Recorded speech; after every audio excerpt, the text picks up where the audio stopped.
Skal vi se, at vi skal have fat i skoven.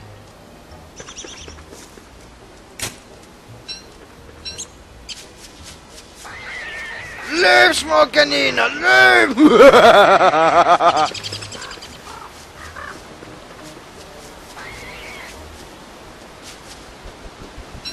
Pick it up.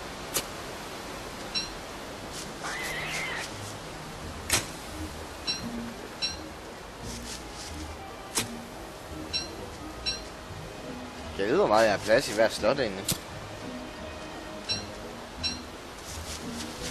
Nå, nu gider jeg ikke samle mere på græs. Så jeg ikke rigtig aner, hvad jeg skal bruge til. Jeg kan lave en hat. Lad os lave en hat. Der er noget med, at man kan grave dem her op. Jeg har kun 8% af min skov tilbage. Så... Pick up the blue gem. Have no clue, hvad jeg skal bruge der til.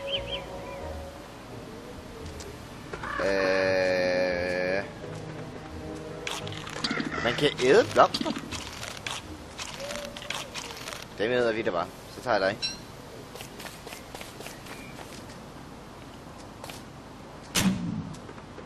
Hvad er det her? Pick up. Mash bottoms. Er det knapper? Det må det være. Seeds. Det leder vi også lidt. Hvad faldt dig? Jeg har ingen skål mere. Så vi skal have fundet... jeg kan da lave en skål. Ja, ikke? Jeg har det sten nu. Nej, det må du ikke. Jeg skal have lavet sådan en her. Og det kræver, at jeg har mere sten, end det jeg har i forvejen. Og det lader til, at jeg ikke må finde sten. Hvad er det? Eksamen. Okay. Hvad er det? Ej, et hummerhul. Ej, der var noget deroppe.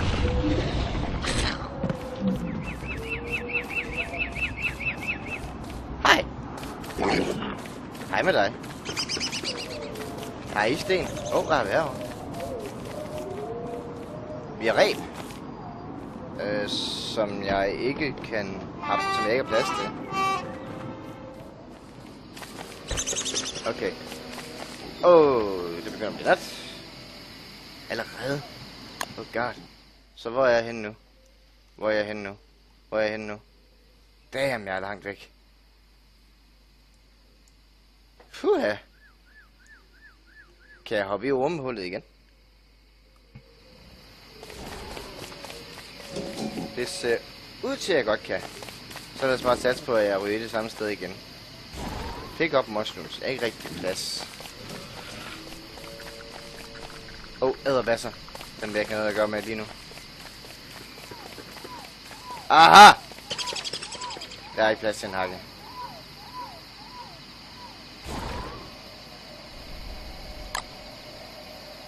Så sætter vi sgu dig der. Og dig der. Yes. Der har vi en hakke. Og så miner vi.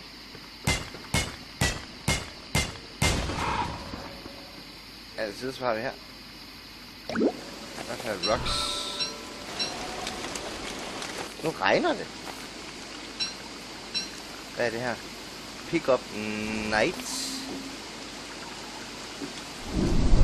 Fisk.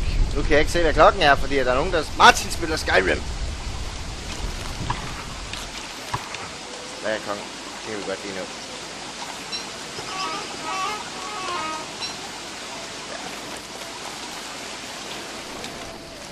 Jeg vil gerne finde et sted, hvor der er flere berries. Hvor der er nogle flere sten. Okay, hvis jeg nu slår mig ned her. Det regner. Skal jeg så lave et bål? Jeg kan! Bare lige fyre op på noget juice. Laver vi lige en... Hey, jeg havde den hakke. Jamen! Ja. Oh my god! Nej! Nej! Nej! Nej! Nej! Hej Martin! Nej! Nej! Nej! Nej! Jeg vil ikke! Jeg vil ikke! Jeg vil ikke! Kom væk! Kom nu væk! Oh my god, det hele brænder! Holy crap! Kom nu væk! Nej! Holy shit! Kom væk! Nej! Nej! Nej! Nej! Nej! Nej! Nej! Nej! Holy crap! Er jeg væk nu? Nej, de er der stadigvæk! Jeg skal ikke for langt væk fra lyset. Okay, hvis jeg nu laver bål her. Så skynder mig helt af bål. Bål. Okay. Og så lader vi bare som om, at de kan se. De kommer. Hvorfor bliver de ved med at følge efter mig? Ej, det er derfor. Er I sød at gå væk? Oh my god, det brænder. Nej, jeg brænder en hel skov af. Holy crap! Hvad er det? Oh shit! Oh my god! Holy crap! Bål!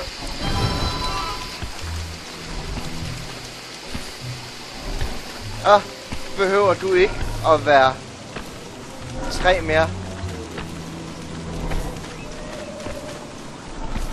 Oh god. Holy crap.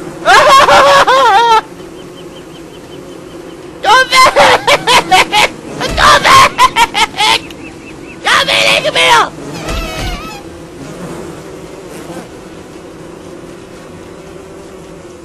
Holy crap. Jeg kan godt forstå, at du løber. Gulerod. Jeg fik gulerod. Jeg har ikke plads til gulerod. Æd gulerod. Eat.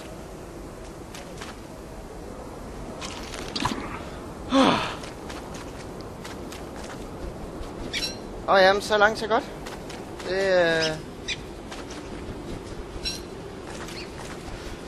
Så hvad har vi lært i dag? Man skal umiddelbart ikke lave bål midt i en skov. Røde planter er der onde bier i. De her bier tror jeg er gode nok. Ja, de er ikke en... Det er kun, hvis jeg slår på dem umiddelbart. Så det er fair nok. Og hvad er du? Attack, det venter vi lige med. Jeg må nok hellere lige få noget mere træ. Egentlig. Holy crap. Worst game ever. Holy crap.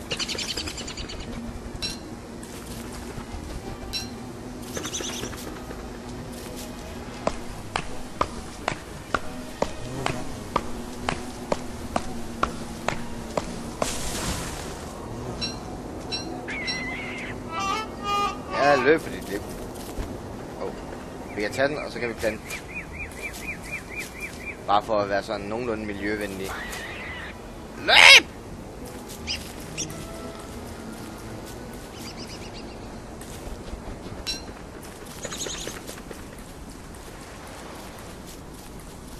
Umiddelbart er jeg tørstig.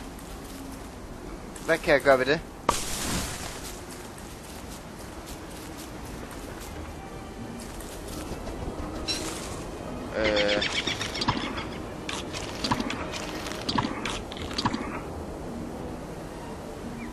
Hvad er det her?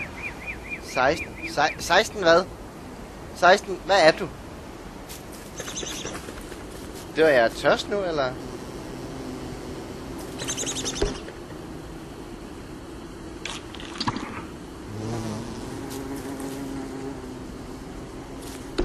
I have no idea what I'm doing.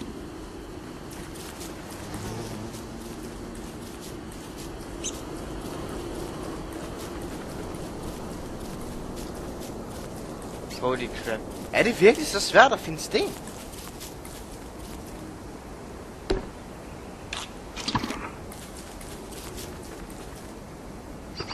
Vi skal spise de her bær her. Det ser ud til, at de vil blive for gamle.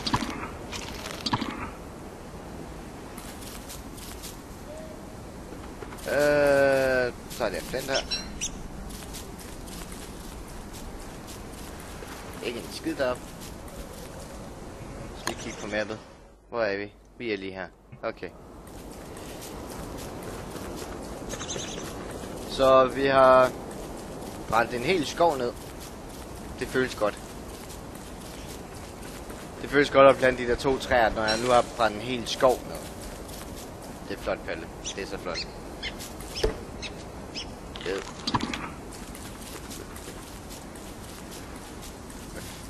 Nå, nej, det var nok noget med min skærm.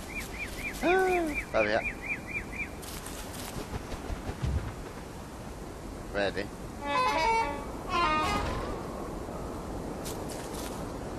Den der, den skal ikke have lov at leve. Nej. Den der, den rørte på sig.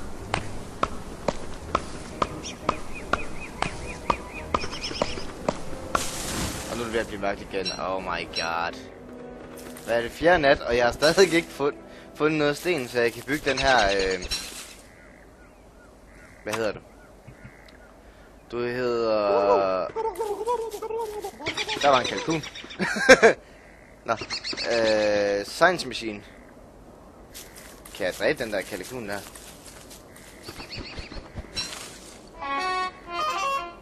Jeg ved, den er her.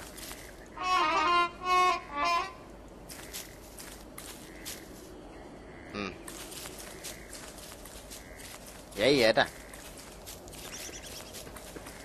Hvad er det en bål, det kræver egentlig? Skal vi se her. Noget græs og noget træ. Okay, fint nok. Nu spiller Martin Skyrim igen.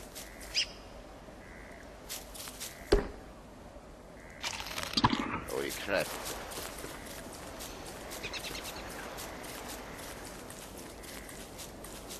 Ja.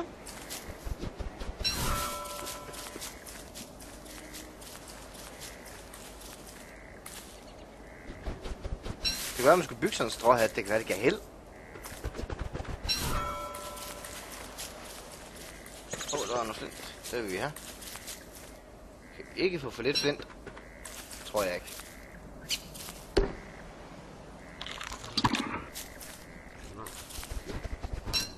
Hvad er det der sanity for noget? Nu er den her råb væk der. Ja, jeg ved. Hvad er det for en lyd? Altså pænt nysgerrig. Muldvarper!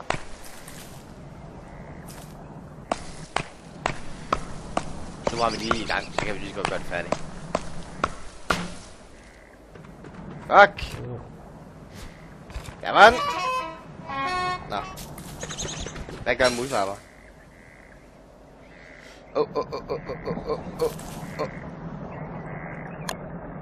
Ild!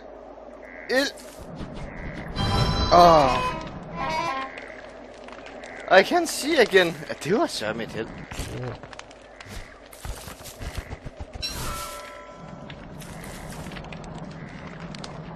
Okay. Så jeg har masser af alting, undtagen sten. Det har jeg kun 5 af. Jeg kan godt bygge sådan en science machine. Og ikke det jo, en science machine. Nej, det kan jeg ikke engang. Jeg har ikke noget guld.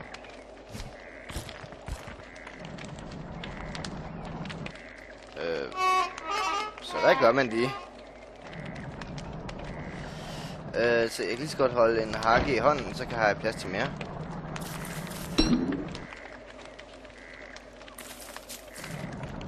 Jeg skal plukke nogle blomster. Hey, det hjælper på den her hjerne her. Jeg har hørt det er sanity, eller først... Hvis det går helt ned, så bliver man sindssyg. Noget den dur. Så lad os lige give den noget mere juice. Sådan. Ej, lige så vi kan se i hvert fald. Det vil da være en yderst fordel. Så kan vi det lige... Nå. Jeg har fået skæg.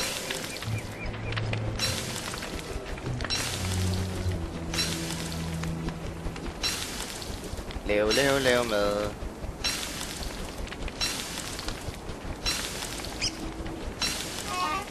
Plads til lidt mere. Hvad er det her? Det er knapper. Det er de der busk der.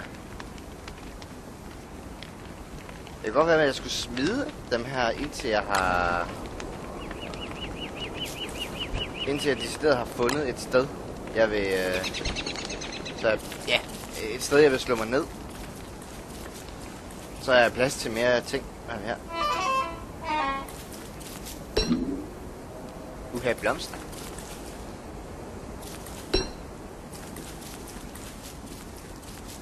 Jeg vil altså gerne snart finde noget sten.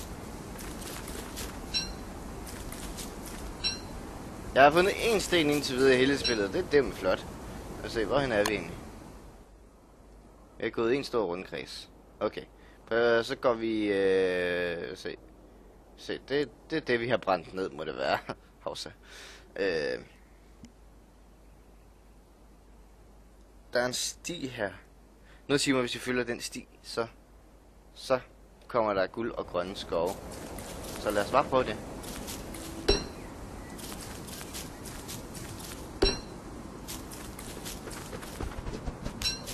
Hvad har vi herovre? Hvad er det?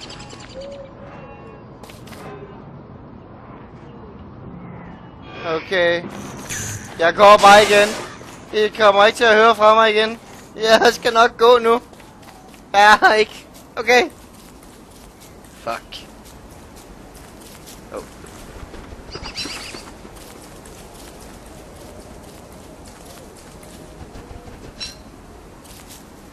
Damn. Hvad i verden er det? Jernkenguruer eller noget af den dur?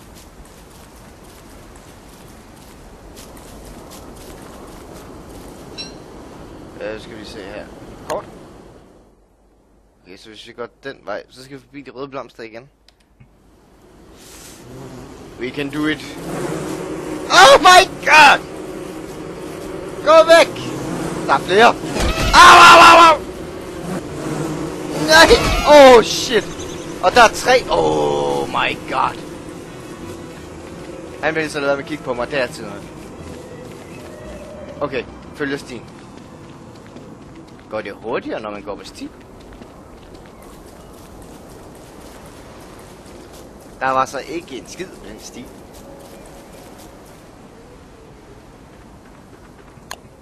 Hvad har vi her? Hvis vi følger stien den anden vej, måske. Ja, lad os satse på det.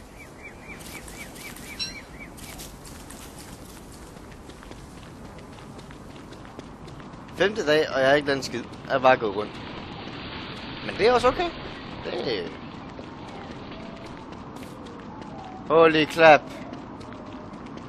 Det var ikke mig, det var Henning.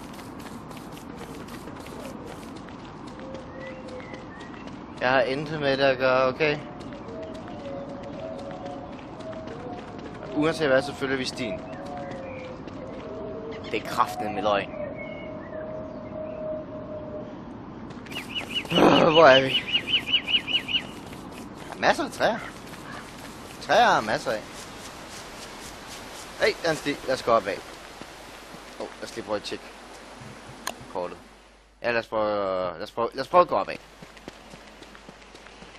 Det her er bare ikke min dag. Lad os... Der er en ged. En mere ged. Og der er sten. Mine. Absolutely. Ja, mine. Sten, sten, sten, sten, sten. Altid. Er der så ikke også noget sten med noget guld? Kunne det ikke være smart? Jo, det synes jeg.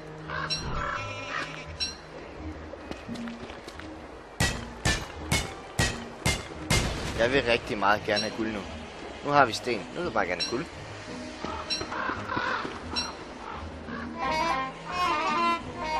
Bone? Hvad sagde han til den? It's getting... Oh. Oh well, at least vi har noget... Skal vi se her. Bum. Og jo. Og vi kan bygge en campfire nu. Eller hvad den hedder. Hvad hedder det egentlig?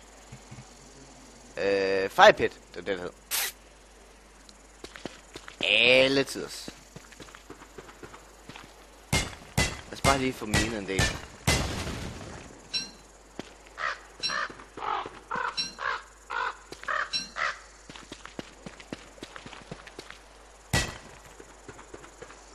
Hakke. Og så tager vi bare den. det. Ja, ja. Er der ikke noget med, at man kan... Nej.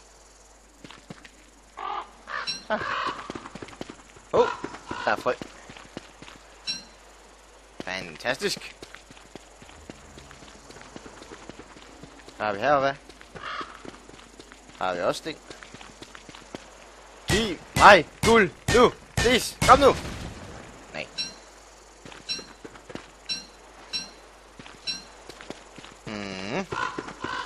Hvis der er nogen af jer, der har nogle gode tips og tricks til det her spil her, så må I meget gerne sådan skrive i kommentarfeltet, fordi at jeg har som sagt ikke rigtig spillet det før.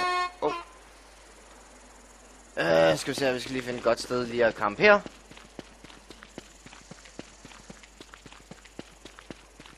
Et sted at campe her. De her geder er nu meget søde.